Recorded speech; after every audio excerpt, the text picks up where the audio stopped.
อีแม่เนี่ย ไม่ยัง ข่อยเห็นอีพอนอนกับผู้สาวอยู่ข้างวัดป่าพุ่น นอนอยู่ใส่ อยู่ข้างวัดป่าเล่ากันงับอยู่ เอาเล่าไปมึงเห็นอยู่สันบอกบักฆ่ามึง เฮ้ยข่อยก็เห็นแล้วเนาะเจ้าอยู่ข้างวัดป่าอีหลีได้ข่อยบ่ได้ตัวนี่แม่ดากแลปี้เยอะอีอันนั้น กูมาศูนย์คักแท้มึงจำหน้ามันได้บ่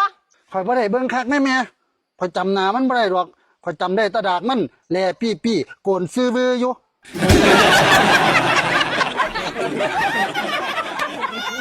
อีกอันนึงอันมองข่อยจื้อได้คักกันนั่นส่งในมันเด้อแม่ส่งในสีแดงขาดหลากโกนซื้อเบือคือกันหูมองส่งในมันขาดหลากล้มกำปั้นนี่เหรอหูมันนั่นจะไปหาสอบของโหลดน้ำบานเฮาห้าผ่าผู้ใดส่งในขาดหลากล้มกำปั้นอีอันนั้นละ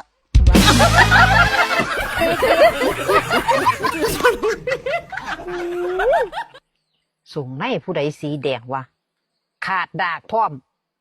โกนซื้อเบือกูสิไปหาใส่น้อ